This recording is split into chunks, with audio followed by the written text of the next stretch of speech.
സ്നേഹരാഗം ഭാഗം 19. ഞാൻ പറയാം. ആർക്കാ എന്താ ഇവിടെ അറിയേണ്ടത്? പ്രഭാവതി മൂർച്ചയേറിയ സ്വരത്തിൽ ചോദിച്ചു. നന്ദന വിളിച്ചിട്ടാണ് ഞങ്ങൾ വന്നത്. അതിന് മാത്രം ഇവിടെ എന്താണ് ഉണ്ടായത് പ്രഭാവതിയമ്മേ? അനിത നേർത്ത ശബ്ദത്തിൽ ചോദിച്ചു. അമ്മ എന്തിനാണ് അവർക്ക് മുന്നിൽ ഇത്രയും താണ് ഭവ്യതയോടെ സംസാരിക്കുന്നത് എന്ന് നീതുമോൾക്കും നന്ദനയ്ക്കും മനസ്സിലായില്ല. മകളുടെ സ്വഭാവഗുണം അത്രയ്ക്കുണ്ട്. പറയാൻ ഒരുപാട് കാര്യങ്ങളാണ് മകൾ ചെയ്തു വെച്ചിരിക്കുന്നത്. ഇത്രയും താഴ്ന്ന ഒരു കുടുംബത്തിൽ നിന്നാണല്ലോ എൻ്റെ മോൻ കല്യാണം കഴിച്ചത് എന്നോർക്കുമ്പോൾ കോപത്തിൽ പ്രഭാവതി പറഞ്ഞ വാക്കുകൾ അവർ മുഴുമിച്ചില്ല. അനിതയ്ക്ക് എന്ത് മറുപടി പറയണം എന്നറിയാതെയായി. അവർ ആകെ പരിഭ്രമത്തിലായിരുന്നു. നിങ്ങൾ എന്താ ഈ പറയുന്നത്? അവൾ എന്ത് ചെയ്തെന്ന് പറയൂ, അനിത പറഞ്ഞു. ഹോസ്പിറ്റലിലേക്ക് അവൾ കൂട്ടിന് അവളുടെ രഹസ്യക്കാരനെയും വിളിച്ചു വന്നിരിക്കുന്നു, പ്രഭാവതി പുച്ഛത്തിൽ പറഞ്ഞു. നന്ദന ഫോൺ ചെയ്തപ്പോൾ MDയുടെ മകനാണെന്നാണല്ലോ പറഞ്ഞത്, അനിത പറഞ്ഞു. ആരുടെ മകനായാലെന്താ? രണ്ടുപേരും കൂടി എൻ്റെ മോനെ പറ്റിക്കുകയായിരുന്നു. പാവം, അവൻ പുറമേ കാണുന്നത് പോലൊന്നുമല്ല ഉള്ളിലുള്ളതെന്ന് ആർക്കെങ്കിലും അറിയുമോ? പ്രഭാവതി നേരിയതിൻ്റെ തുമ്പാൽ കണ്ണു തുടച്ചുകൊണ്ട് പറഞ്ഞു. എന്തൊക്കെയാണ് അമ്മ ഈ പറയുന്നത്? ഞാൻ എല്ലാ കാര്യവും ഇന്നലെ പറഞ്ഞിരുന്നതല്ലേ? നന്ദന ചോദിച്ചു. എന്തു പറഞ്ഞുന്ന? ആരെങ്കിലും രഹസ്യക്കാരനുമായി ബന്ധമുണ്ടെന്ന് സമ്മതിക്കുമോ? പ്രഭാവതി കലിതുള്ളി. അവർ പറയുന്നത് ശ്രദ്ധിക്കാതെ നന്ദന അനിതയെ നോക്കി. എനിക്ക് അങ്ങോട്ട് വരണം അമ്മേ, എനിക്കിവിടെ കഴിയാൻ വയ്യ. ഇതെന്താ ചേച്ചി? അവളുടെ കവിളിലെ പാടുകൾ കണ്ട് നീതുമോൾ ചോദിച്ചു. അത് അർജുനേട്ടൻ തല്ലിയതാണ് മോളെ. തിരിച്ചു പോകുമ്പോൾ എന്നെ കൂടി കൊണ്ടുപോകാൻ അമ്മയോട് പറയണേ, അവൾ കരഞ്ഞുകൊണ്ട് പറഞ്ഞു. അർജുൻ്റെ അമ്മ ഇതൊന്നും കാണുന്നില്ലേ? കവിൾ അടിച്ചു പൊട്ടിച്ചിരിക്കുന്നത് കണ്ടോ നിങ്ങളുടെ മോൻ? അനിത പറഞ്ഞു. മോളുടെ കയ്യിലിരിപ്പിൻ്റെ ഗുണമാണ് മുഖത്ത് പ്രതിഫലിക്കുന്നത്, പ്രഭാവതി എവിടെയും തൊടാതെ പറഞ്ഞു. നിങ്ങളുടെ മോൾ ഇങ്ങോട്ട് വന്നിട്ട് 4 വർഷമായില്ലേ? അർജുൻ ഇല്ലാത്തപ്പോൾ അവൾ ഇവിടെ തന്നെ ആയിരുന്നല്ലോ. ഒന്നും സംഭവിച്ചിട്ടില്ല. ഇനിയിപ്പോൾ ഇങ്ങനെയൊക്കെ ഉണ്ടായാൽ ആരാണ് സമ്മതിക്കുക? അവൻ ഒന്ന് കൊടുത്തു കാണും. അല്ല പിന്നെ. താടിക്ക് കയ്യും കൊടുത്ത് പ്രഭാവതി പറഞ്ഞു. പിന്നെ ഇങ്ങനെ അഴിഞ്ഞാടി നടക്കുന്നതിൻ്റെ ഫലം അവനവൻ തന്നെ അനുഭവിക്കണം, പ്രഭാവതി വീണ്ടും പറഞ്ഞു. ചേച്ചി അങ്ങനെയുള്ള ആളാണ് എന്ന് നിങ്ങളോട് ആരാ പറഞ്ഞത്? നീതുമോൾ ചോദിച്ചു. ഇന്നലെ ഞാൻ സെൻറ്ററിലായിരിക്കുമ്പോഴാണമ്മേ ഫോൺ വന്നത്. അപ്പോൾ എന്ത് ചെയ്യണമെന്ന് എനിക്കറിയില്ലായിരുന്നു. നന്ദന എന്താണ് സംഭവിച്ചതെന്ന് അവർക്ക് വിശദീകരിച്ചു കൊടുത്തു. നിനക്ക് നിന്റെ വണ്ടിയിൽ പോയാൽ മതിയായിരുന്നില്ലേ മോളെ? അനിത ചോദിച്ചു. അമ്മയുടെ സ്വരത്തിൽ ഒരു കുറ്റപ്പെടുത്തൽ ഒളിഞ്ഞിരിപ്പുണ്ടെന്ന് അവൾക്ക് തോന്നി. ആ സമയത്ത് ഞാൻ ആകെ പരിഭ്രമിച്ചിരിക്കുകയായിരുന്നു. അപ്പോഴാണ് സാർ കൂടെ വരാമെന്നും പറഞ്ഞത്. അല്ലാതെ ഞാൻ കൂട്ടിക്കൊണ്ടുവന്നതൊന്നുമല്ല. എന്താണ് സത്യാവസ്ഥ എന്നറിയാതെയാണ് അർജുനേട്ടൻ എന്നോട് ഇങ്ങനെയൊക്കെ ചെയ്തത്, നന്ദന പറഞ്ഞു. അവന് ഒരു തെറ്റിദ്ധാരണയുമില്ല. ഞങ്ങൾ കണ്ട കാര്യം തന്നെയാണ് പറഞ്ഞത്, പ്രഭാവതി പറഞ്ഞു. അമ്മ എന്തറിഞ്ഞിട്ടാണ് ഈ പറയുന്നത്? ഓഫീസിൽ കൂടെ ജോലി ചെയ്യുന്ന ഒരാളുമായി ഹോസ്പിറ്റലിൽ വന്നാൽ ഉടനെ അവിഹിതമാണോ? അങ്ങനെയാണെങ്കിൽ അമ്മയുടെ മകൻ്റെ സ്വഭാവഗുണം ഞാൻ എടുത്തു പറഞ്ഞാൽ ആർക്കാണ് അങ്ങനെയുള്ള സ്വഭാവം എന്ന് ശരിക്കും മനസ്സിലാവും, അവൾ കിതച്ചുകൊണ്ട് പറഞ്ഞു. എന്നാൽ എല്ലാവരുടെയും സംസാരം വീക്ഷിച്ചിരുന്ന അർജുൻ പൊടുന്നനെ അവർക്കിടയിലേക്ക് വന്നു. ഇങ്ങനെ മറ്റൊരാളുമായി അഴിഞ്ഞു നടക്കുന്ന പെണ്ണിൻ്റെ കൂടെ ജീവിക്കുന്നതിൽ എനിക്ക് താല്പര്യമില്ല. ഇന്ന് അവളെ ശാസിച്ചു നിർത്തിയാലും നാളെയും എന്തെല്ലാമാണ് ഉണ്ടാവുക എന്ന് ആർക്കും അറിയില്ലല്ലോ, കോപം നിറഞ്ഞ വാക്കുകളിൽ അർജുൻ പറഞ്ഞു. നന്ദനയുടെ മനസ്സിൽ പല കാര്യങ്ങളും കിടന്ന് പുകഞ്ഞു നീറിക്കൊണ്ടിരുന്നു. മോനെ, പല കാര്യങ്ങളിലും ഭാര്യയും ഭർത്താവും തമ്മിൽ അഭിപ്രായ വ്യത്യാസങ്ങൾ ഉണ്ടാവും. അതെല്ലാം പൊരുത്തപ്പെട്ട് ജീവിക്കണം. അപ്പോഴേ നല്ല ഒരു ദാമ്പത്യം ഉണ്ടാവുകയുള്ളൂ, അനിത ഉപദേശിക്കും മട്ടിൽ പറഞ്ഞു. മകളുടെ തെറ്റിന് ന്യായീകരണവുമായി വന്ന് എൻ്റെ മോൻ്റെ മനസ്സ് വിഷമിപ്പിക്കുന്നതെന്തിനാ? പ്രഭാവതി അനിതയുടെ നേരെ തിരിഞ്ഞു. ഞങ്ങൾ നന്ദുവിനോടൊന്ന് സംസാരിക്കട്ടെ, പറഞ്ഞുകൊണ്ട് അനിത നന്ദനയുടെ കൈയും പിടിച്ച് അവളുടെ മുറിയിലേക്ക് നടന്നു. വാതിലടച്ച് നന്ദനയുടെ തോളിൽ പിടിച്ചുകൊണ്ട് അനിത കാര്യങ്ങൾ ചോദിച്ചറിഞ്ഞു. ആ തള്ള എന്തൊക്കെയാ വിളിച്ചു പറയുന്നത് ചേച്ചി? നീതു ചോദിച്ചു. അമ്മ പറയുന്നത് പോലെയൊന്നുമല്ല മോളെ കാര്യങ്ങൾ. കല്യാണം കഴിഞ്ഞ് വന്ന് കയറിയത് മുതൽ ഞാനിവിടെ എന്തൊക്കെയാണ് അനുഭവിക്കുന്നത് എന്ന് നിങ്ങൾക്കറിയുമോ? എന്നെ ഇഷ്ടമില്ലാതെയാണ് കല്യാണം കഴിച്ചതെന്നും എന്നെ സഹിക്കുകയാണെന്നും പലവട്ടം അർജുനേട്ടൻ പറഞ്ഞിട്ടുണ്ട്. എല്ലാം ഞാൻ കേട്ട് നിന്നിട്ടുമുണ്ട്. പക്ഷേ ഇത് എനിക്ക് സഹിക്കാവുന്നതിലും അപ്പുറമാണ്. നിങ്ങൾ തിരികെ പോകുമ്പോൾ ഞാൻ കൂടെയുണ്ടാകും. എന്നെ കൊണ്ടുപോകണേ അമ്മേ. ഇനി ഇവിടെ അർജുനേട്ടൻ്റെ കൂടെ ജീവിക്കാൻ എനിക്ക് പേടിയാണ്. അയാൾക്ക് എന്നെ എങ്ങനെയും ഒഴിവാക്കിയാൽ മതിയെന്നാണ്. അതിന് എന്നെ ഓരോന്ന് പറയുകയാണ്. മോളെ, നീ അങ്ങനെയുള്ള സാഹചര്യങ്ങൾ ഉണ്ടാക്കാതിരുന്നാൽ മതി. ആളുകൾ കുറ്റമുണ്ടാക്കാനായി നോക്കി നിൽക്കും. നമ്മൾ സ്ത്രീകളാണ് അത് ശ്രദ്ധിക്കേണ്ടത്. നിനക്ക് ഇങ്ങനെയും ഒരു വലിയ വീട്ടിൽ നല്ലൊരു ജീവിതം കിട്ടിയില്ലേ?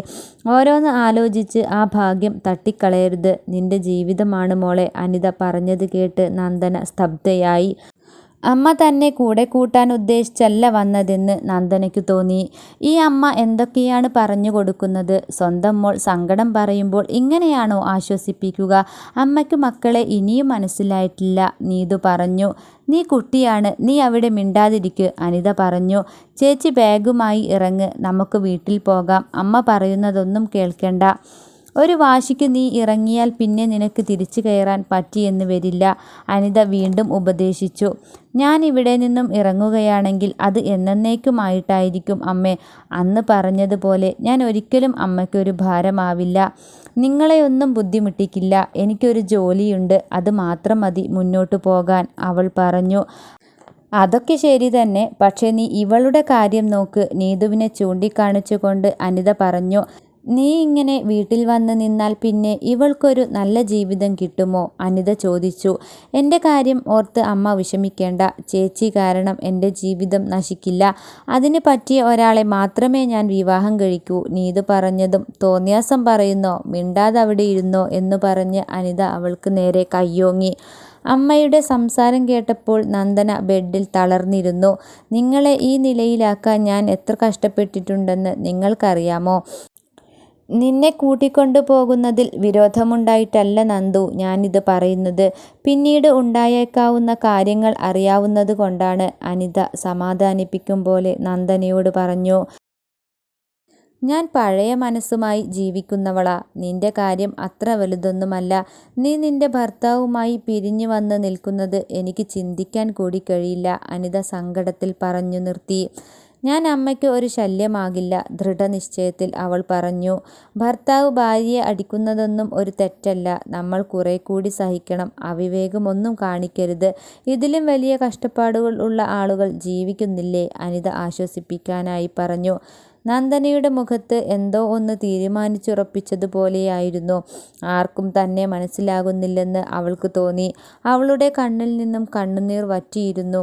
ഇനിയൊരിക്കലും കരയരുതെന്ന് അവൾ മനസ്സിലുറപ്പിച്ചു. നന്ദു, നീ തൽക്കാലം ഇവിടെ തന്നെ നിൽക്ക്, അനിത പറഞ്ഞു. എനിക്ക് മനസ്സിലായി, അമ്മ പൊയ്ക്കോളൂ, നന്ദന മറുപടി പറഞ്ഞു. അവൾ ഇരു കൈകൊണ്ടും മുഖം അമർത്തി തുടച്ചു. ചേച്ചിയുടെ മുഖം കണ്ടപ്പോൾ എന്തോ നീതുവിന് ഒരു പന്തികേട് തോന്നി. അമ്മ ഒന്ന് വന്നേ, അവൾ അനിതയെ മാറ്റി നിർത്തി. അമ്മേ, ചേച്ചിയുടെ മനസ്സിൽ എന്തോ ഉണ്ട്. നമുക്ക് ചേച്ചിയെ ഇപ്പോൾ കൊണ്ടുപോകാം, പിന്നീട് പറഞ്ഞ് മനസ്സിലാക്കി വിടാം. അതാകും നല്ലതെന്ന് അനിതയ്ക്കും തോന്നി. ചേച്ചി ഇനി ഒന്നും ആലോചിക്കണ്ട, വാ നമുക്ക് വീട്ടിൽ പോകാം, നീതു വിളിച്ചു. ഇല്ല മോളെ, അമ്മയ്ക്ക് എന്നെ കൊണ്ടുപോകാൻ തീരെ താല്പര്യമില്ല. നിർബന്ധിച്ച് കൊണ്ടുപോവുകയും വേണ്ട. എന്നെ ഓർത്ത് നീ വിഷമിക്കേണ്ട. പണ്ടും അമ്മയ്ക്ക് നമ്മൾ പെൺകുട്ടികളാണെന്ന ഒരു തോന്നലായിരുന്നു. നമ്മളെക്കൊണ്ട് ഒന്നിനും പറ്റില്ലെന്നും. എന്നെ ഒരു ഭാരം ഒഴിവാക്കുന്നത് പോലെയാണ് അമ്മ കെട്ടിച്ചു വിട്ടതെന്ന് പറയുമ്പോൾ അവൾക്ക് കണ്ണുനീർ വന്നില്ല. കരഞ്ഞു കരഞ്ഞ് അവളുടെ കണ്ണുനീരെല്ലാം വറ്റിയിരുന്നു. ഞാൻ ചേച്ചിയോട് ആദ്യമേ പറഞ്ഞിട്ടുണ്ട്, നമുക്ക് ഒത്തുപോകാൻ പറ്റാത്തതിനെ ഒഴിവാക്കണമെന്ന്. ചേച്ചി ഇപ്പോൾ ഞങ്ങളുടെ കൂടെ പോരണം. അമ്മ പറയുന്നത് കാര്യമാക്കണ്ട. അമ്മ ഒന്നും ആലോചിക്കാതെ ഓരോ കാര്യങ്ങൾ പറയുന്നതാണ്. അമ്മയ്ക്ക് ഇങ്ങനെയുള്ള കാര്യങ്ങൾ ഒന്നും ഓർക്കാൻ വയ്യാത്തത് കൊണ്ടാവും. നമ്മുടെ അമ്മയെ നമുക്കല്ലേ അറിയൂ. ചേച്ചി ബാഗ് എടുത്തു വാ, ഞങ്ങൾ അവിടെ ഉണ്ടാവും. വന്നിട്ട് അച്ഛനെ കണ്ടില്ല. ആ തള്ളയുടെ വർത്തമാനം കേട്ടിരുന്നു. ഇങ്ങനെയൊക്കെ ഉണ്ടായിട്ടും ഒന്നും പറയാതിരുന്ന അർജുനേട്ടനെ കാണുമ്പോൾ ദേഷ്യം വരുന്നു, അവൾ പറഞ്ഞു. ഇനി വൈകിപ്പിക്കേണ്ട, നീതു പറഞ്ഞു. അത് കേട്ടപ്പോൾ നന്ദന ഒന്നും മിണ്ടിയില്ല.